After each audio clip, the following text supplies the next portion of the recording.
Sagrada, abra sua Bíblia no Evangelho de João, capítulo de número 1, capítulo 1, versículo de número 35. Nós iremos ler até o versículo 42. João, capítulo de número 1, versículo de número 35. Até o versículo de número 42. Enquanto os irmãos procuram, externo a Deus a minha alegria de estar aqui servindo aos irmãos com a palavra. Louvo a Deus pela vida do pastor Francisco de Assis. Para nós é uma alegria poder revê-lo e servi-lo, né? Deus abençoe o irmão Cacá, que nos fez o convite para estarmos aqui. Somos agradecidos a Deus. Estamos vindo de uma rota longa. Estivemos ontem em Capinzal do Norte. Eu e a minha esposa, para a glória de Deus, chegamos para servi-los esta noite. É uma honra poder servi-los. Quantos localizaram o texto?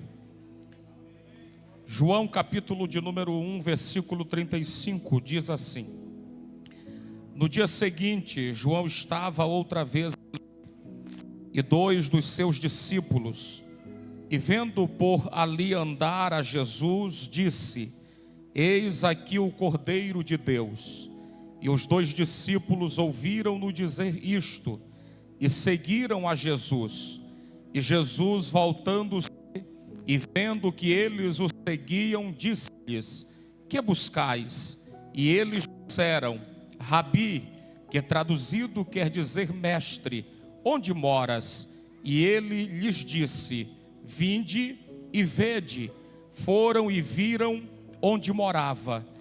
Não ficaram com ele aquele dia, e era já quase a hora 10ª.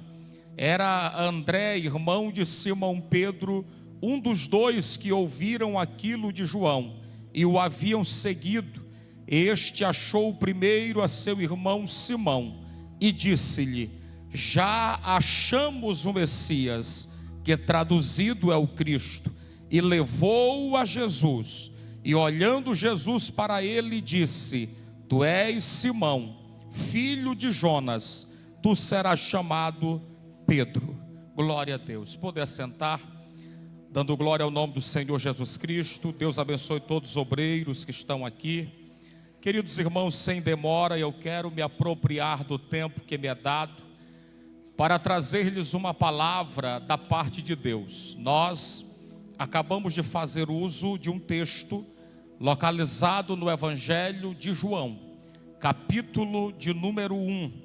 E à altura do que nós lemos, aqui nós temos os primeiros discípulos de Jesus.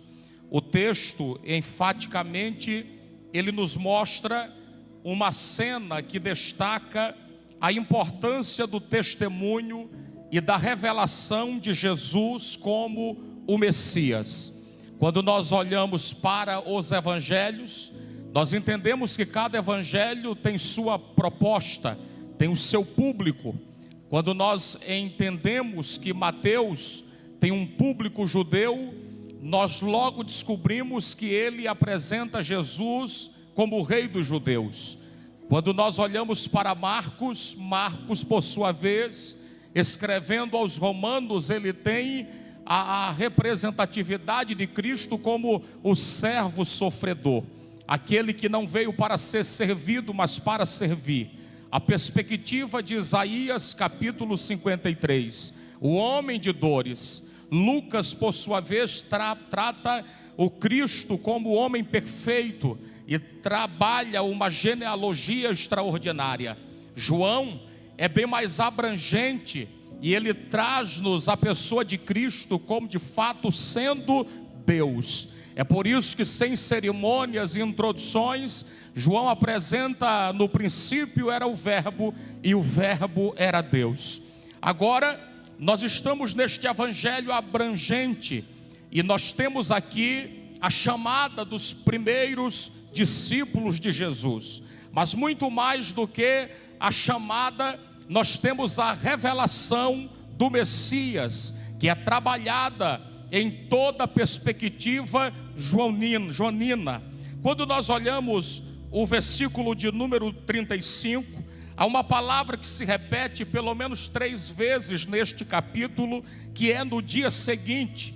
E ao dizer no dia seguinte, no versículo 35, João ele está estabelecendo uma linha temporal que nos convida a observar a sequência dos eventos que culminam no reconhecimento da identidade de Jesus. O texto ele trabalha esta revelação. E quando nós entramos nos textos lidos, versículo 35 ao 42, temos aqui uma declaração que gera uma pergunta, uma curiosidade, e a partir de então, uma experiência adquirida com a pessoa do Cristo vivo. João, ele vê e repete a mesma declaração que havia feito anteriormente, no versículo 29 do capítulo de número 1, quando ele viu Jesus, ele disse: eis o Cordeiro de Deus que tira o pecado do mundo. Essa declaração ela é repetida, porque agora João está em outra ocasião com alguns discípulos seus, e ele vê Jesus passar, e repete as mesmas palavras: eis o Cordeiro de Deus. Essa declaração ela despertou a curiosidade de 2 discípulos que o acompanhavam. Ao ouvirem aquelas palavras, eles deixaram João e passaram a seguir a Jesus. Aquelas palavras ditas por João Batista, elas geraram no coração daqueles 2 discípulos uma sede para que eles então fossem atrás daquele a quem João estava falando. E a pergunta que segue-se no texto, ela é gerada a partir de uma interrogação, de uma curiosidade, porque quando eles ouvem a declaração, eles não ficam no lugar que estavam, eles tomam uma atitude e vão atrás daquele a quem João estava apontando. E quando Jesus percebe que eles estavam o seguindo, o texto diz-nos que eles fazem uma pergunta, que Jesus faz uma pergunta: que buscais? Jesus olha para eles e pergunta: que buscais? E eles respondem: mestre, onde moras? Interessante que o que se desenvolve a partir daqui é algo que está em torno daquilo que Jesus faz, porque a resposta deles para a pergunta de Jesus demonstra curiosidade e interesse. Eles dizem: mestre, onde moras? Os discípulos estão inquirindo acerca de quem é, onde mora e o que faz Jesus. São questões que estão em torno do comum, apenas para uma questão de identificação. Só que Jesus ele vai muito além do comum. Enquanto eles estavam perguntando onde moras, o Senhor Jesus estava fazendo muito mais do que responder uma simples curiosidade. Ele os estava convidando para um relacionamento, porque o convite de Jesus é maior do que a pergunta dos discípulos, porque o Senhor Jesus olha para eles e diz: vinde e vede. É a partir daí que começa um relacionamento com a pessoa de Cristo Jesus. Eles foram ver, eles foram experienciar. E interessante, queridos irmãos, que antes de Jesus mostrar um lugar, Cristo desejava revelar quem Ele era. Tanto é que quando eles foram e viram onde Ele morava, permaneceram com Ele até quase o anoitecer daquele dia. Esse tempo foi suficiente para que eles tivessem uma experiência poderosa com a pessoa do Messias, o ungido de Deus. A partir de então, André nunca mais foi o mesmo, e nem o outro discípulo que o acompanhava, porque esse tempo foi suficiente para que aqueles 2 discípulos soubessem quem Jesus era. O resultado desse relacionamento, ele aparece no versículo 41, quando André declara a Simão, seu irmão: achamos o Messias. O que aconteceu entre eles é uma questão de revelação, é Cristo se declarando no sentido de se permitir ser conhecido, porque a pessoa de Cristo não está distante da humanidade, pelo contrário, Deus, pela sua infinita misericórdia, permitiu com que na plenitude dos tempos o Senhor Jesus Cristo aparecesse entre os homens, para que os homens então pudessem compreender a maior revelação de todos os tempos, que é o Deus encarnado, o Filho de Deus entre nós. E não há nenhuma porta trancada que nos impeça de conhecer quem é Jesus. E parece-me que a pergunta ainda ecoa, a resposta de Jesus ainda ecoa. Qual? Vinde e vede. Não é a resposta que acabou, não é o convite que terminou, foram as pessoas que pararam de ir atrás, as pessoas que deixaram Jesus, mas a resposta de Jesus ainda é um convite para a humanidade: vinde e vede. Aleluia, louvado seja o nome de Jesus Cristo. A partir de então, André começou a ser um instrumento da graça de Deus. Interessante, porque o que se desenvolve a partir daqui é algo que nos chama a atenção, porque André teve um encontro com o Messias. E a partir daqui nós entendemos que quem tem um encontro com Jesus não consegue conter apenas para si, porque Jesus não pode ser guardado dentro de uma gaveta em um quarto, é compartilhado. Quem encontrou o Cristo da cruz, ou quem foi encontrado pelo Cristo da cruz, ele tem vontade de dizer aos outros o que foi que esse Jesus lhe fez. E isso é extraordinário, porque a máxima da missão é compartilhamento. Não é nós isolarmos o que recebemos, é compartilharmos o que Deus nos fez. O que Deus fez na minha vida pode fazer na vida do outro. O que Jesus fez na minha casa pode fazer na casa do outro. Aleluia, glorificado seja o nome de Jesus. A partir daquele momento, André é um instrumento da graça de Deus, e ele usa todas as suas habilidades, ele usa tudo aquilo que tem para começar a compartilhar o que havia recebido. Você percebe que nos versículos seguintes, a Bíblia diz que primeiro achou o seu irmão Simão. E o que foi que André fez com Simão? Simão, achamos o Messias. Ele está compartilhando o que aconteceu com ele.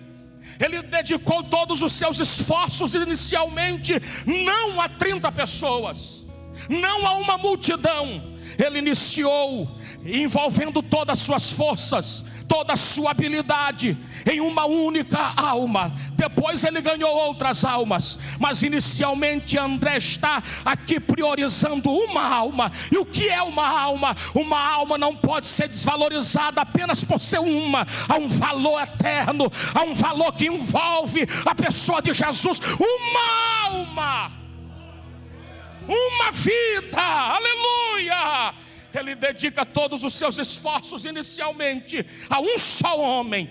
Depois, sob o comando do Espírito Santo, ele foi útil a muitos, mas ele começou com um homem. E talvez você pergunte esta noite: como é que Deus usou André para conduzir Pedro a Cristo? Em primeiro lugar, por causa da sua experiência verdadeira com Cristo. Veja o versículo 41. André chega para Simão e diz: achamos o Messias. É muito mais de dizer: olha, alguém encontrou o Messias. Ele está dizendo achamos. Ele está se colocando como alguém que participou, que envolveu-se. Ele está dizendo: ó Simão, eu estou te falando de algo que eu estou fazendo parte. A experiência não é alheia, a experiência é minha. E ainda que as pessoas não creem, ainda que os outros não acreditem, mas achamos o Messias. Eu posso falar, eu senti, eu ouvi,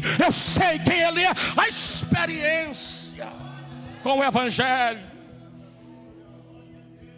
André primeiro contou suas experiências e disse: achamos o Messias.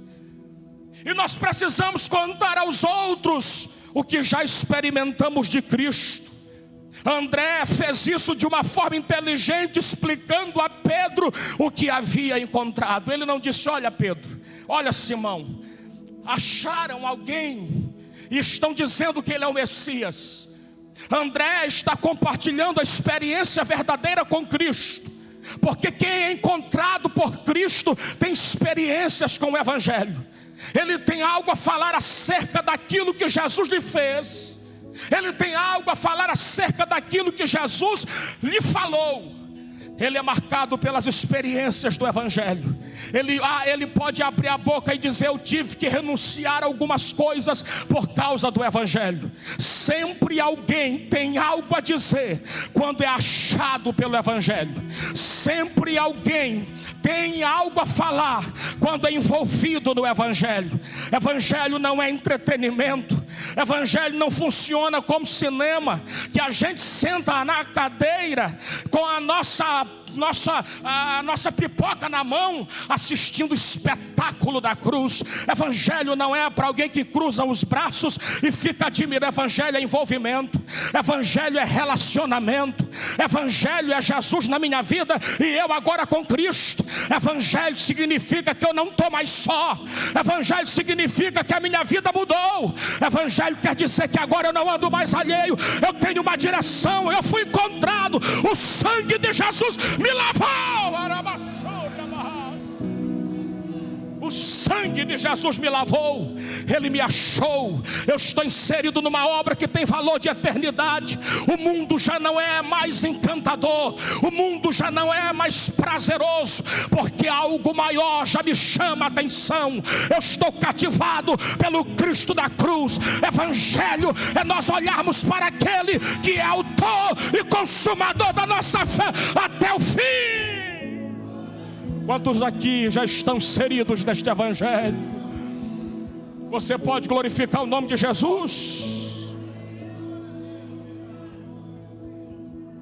Quais são as tuas experiências com o Evangelho?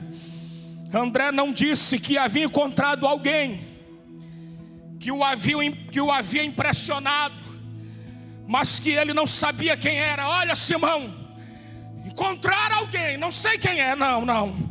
Ele disse que havia encontrado o Messias, é muito enfático. Ele diz: achamos, oh glória, o Messias, isto é o Cristo.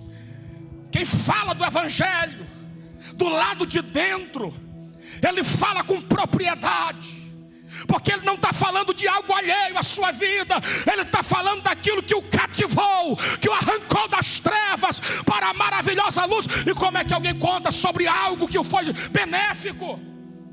Como é que a gente conta as coisas boas da vida? É desanimado. Nós contamos as coisas boas da vida com um sorriso no rosto, com empolgação na voz, com um rosto banhado de celestialidade, porque nós fomos encontrados por algo que o nosso braço carnal não poderia fazer, o nosso intelecto não poderia resolver, mas Ele, pela sua graça, nos achou, nos envolveu, nos salvou, nos perdoou. É por isso que nós devemos ter o Evangelho claro na nossa mente. O Evangelho para nós não pode ser embaçado. Evangelho para nós tem que ser com propriedade. Então você não precisa estar no último degrau dos intelectuais para começar a falar do que Jesus fez na sua casa. Eu tenho certeza que se sentarmos perto de você e começarmos a interrogar o que Jesus fez na sua casa, você tem algo a falar. Olha, a minha casa era assim antes, mas agora ela é desse jeito porque Jesus chegou na minha casa. A minha vida era assim antes, mas agora a minha vida tem outro rumo, porque Jesus chegou na minha vida. Em segundo lugar, como foi que Deus usou André para ganhar a Pedro, para aproximá-lo? Por causa da sua decisão pessoal e convicção. Não é apenas por causa das experiências, mas por causa da decisão. Ele não disse: espero ter encontrado o Messias. Ele olha para Simão e diz: Simão, achamos o Messias. André não é alguém que se esconde atrás da moita. André não é alguém que tem vergonha da fé. André foi impactado pelo relacionamento que teve com Cristo. Está tão impactado que ele quer contar, ele quer chamar alguém. Ele está declarando publicamente o lado que ele faz parte. Quando você vê um crente se escondendo da fé, porque ele tem vergonha, porque ainda não foi encontrado pelo Evangelho. Porque quem é encontrado pelo Evangelho não se esconde. Quem é encontrado pelo Evangelho, ele tem alegria de dizer o lado que ele faz parte. Ele tem prazer em dizer: eu faço parte de um reino inabalável. Não é daqui, é lá de cima, para a glória de Deus. Eu concluo, em último lugar, como foi que Deus usou André para ganhar a Pedro? Porque ele não guardou Cristo para si. Ele não colocou Cristo dentro de um vidro, colocou na prateleira do coração. Não, é só meu. Evangelho, o reino dos céus não é só nosso. Como diz a letra do Silvan Santos, egoísta, o céu não é só teu. O céu é para todos aqueles que creem em Jesus Cristo. André chegou para Simão e não falou com trivialidades. Ele não falou com Pedro como se estivesse conversando sobre um fato trivial, sobre algo comum, sobre algo significante. Ele olha para Simão e diz: achamos. Irmão, tem tanta propriedade nessa expressão, tem tanta autoridade nessa palavra. Achamos o Messias. Ele comunicou a Pedro esta mensagem importantíssima, aleluia, com todos os gestos, tons e determinação da sua alma. Encontramos o Messias chamado Cristo. Eu preciso contar para alguém que aconteceu comigo. Eu tenho que falar para o meu vizinho que a minha casa agora é alvo da graça. Eles estão presos no alcoolismo, nas drogas, mas eu conheço alguém que pode libertá-los. E por que você sabe disso? Porque eu fui liberto, porque Jesus libertou a minha casa, porque Ele fez. André ganhou inicialmente uma alma. Uma alma não pode ser desvalorizada por apenas ser uma. E quantas pessoas desvalorizam uma alma? Queriam 100 almas, mas não valorizam uma alma. Aleluia. Uma alma, quanto vale uma alma? Você já se interrogou? Quanto vale uma alma? Alguém disse: que tarefa para um aritmético calcular o valor de uma alma. Uma alma vale mais do que qualquer cálculo humano pode alcançar. Ela vale uma celebração no céu, pois todos os sinos, por assim dizer, tocam por seu arrependimento. O único pecador que se arrepende na terra faz com que os anjos se regozijem no céu. A festa em cima, quando um pecador se arrepende. André ganhou uma alma, a alma do seu irmão. E que grande tesouro ele ganhou. Aquele homem não era outro senão Simão, o mesmo que quando a primeira rede do Evangelho foi lançada, ganhou quase 3.000 almas em uma única pregação, em um único lançar de redes. Não há registros na Bíblia que André tenha ganhado quase 3.000 almas, mas André ganhou alguém que ganhou quase 3.000 almas para o rei. Quanto vale uma alma? Fique em pé comigo em nome de Jesus. Quanto é que vale uma alma? Em um único lançar de rede, Pedro, um príncipe na igreja cristã, um dos poderosos servos do Senhor, foi um conforto para André. Deus usou, mas ele começou com uma alma. Os seus dedos estão prontos a provar o êxtase da lira da vida de um coração que até agora não havia louvado a Deus, mas a partir da pregação, a partir do que você tem a dizer, a partir do que você tem a experienciar, aleluia, alguém que poderá se arrepender dos seus vícios caminhos. Você tem uma palavra para alguém. Às vezes um abraço a um filho desviado, a uma nora desviada, que até em mesmos aspectos a sogra não se dá bem. Às vezes um abraço, às vezes uma palavra, é capaz de ser uma oportunidade para a seta da graça de Deus. Você é um instrumento de Deus, e Deus alcançará corações se nós começarmos a valorizar uma alma. Quantas pessoas querem ganhar mais uma alma para Jesus neste ano? Aí onde você está, coloque a mão no seu coração e ore comigo agora, aleluia. Coloque agora diante de Jesus aquele parente, aquele filho, coloque aquele vizinho, o pai, a mãe. Coloque agora diante de Jesus. Coloque agora diante de Cristo aquela vida que você quer, ela nos caminhos de Deus. Porque André nos ensina que um verdadeiro encontro com Cristo sempre produz testemunho. Ele não guardou a alegria da salvação para si, imediatamente foi ao encontro de seu irmão e o levou a Jesus. Olha o que diz o versículo 42: e o levou a Jesus. Ore agora por ele, ore agora por ela, ore, porque você vai levá-lo a Jesus. Você vai levar esse filho a Jesus. Você vai levar esse pai a Jesus. Você vai levar esse vizinho a Jesus. E como é que começa? Com uma única alma, aleluia. Você pode ganhar 10, você pode ganhar 20, você pode ganhar 100, você pode ganhar uma multidão, que é excelência. Mas não despreze uma única alma. Há valor eterno envolvido, há sangue derramado, há sacrifício no altar.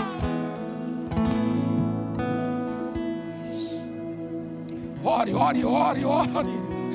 Jesus salva. Ore, ore, chore por ele, chore por ela. Mas não perca essa alma.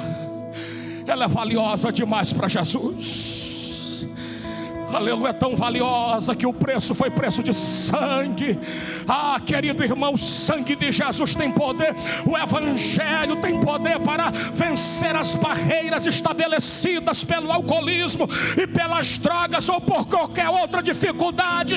Não há barreira que o evangelho não possa quebrar. Não há coração duro demais que o evangelho não possa alcançar. Oh Deus. Senhor, eu oro pelos teus filhos agora, Senhor. Na mente dos teus servos tem alguém que eles estão te apresentando agora. Um filho, um vizinho, um amigo, um pai, alguém. Ó Deus, uma alma. Salva esta vida, Jesus. Leva os teus filhos a levá-los até a tua presença. E quando o teu filho, a tua filha abrir a boca para falar do amor divino, que as cadeias se quebrem.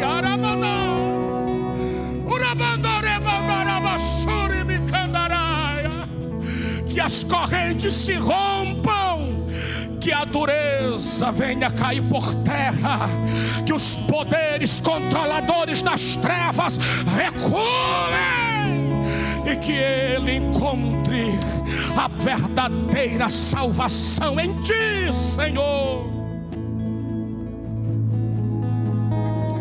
Aleluia. Nós encerraremos agora. Mas se alguém para Jesus, venha em nome de Jesus, venha. Se alguém do teu lado que está afastado dos caminhos do Senhor, querido irmão, convide ele agora para que ele entregue a vida para Jesus. Amigo, oh, glória a Deus, aleluia. Jesus te ama, Jesus te chama. Glória. Há uma chamada do Espírito Santo ao teu coração, para que você veja que o verdadeiro Salvador está com os braços abertos para ti. Há perdão de pecados se você confessar a Jesus. Se alguém para Jesus, vem agora. Se há uma vida para Jesus, vem agora, vem agora. Se há alguém para Cristo, venha para a glória de Deus Pai. Olha ao seu lado, irmão. Se tem alguém para Jesus, convide agora. Em pé como você está. Um desviado para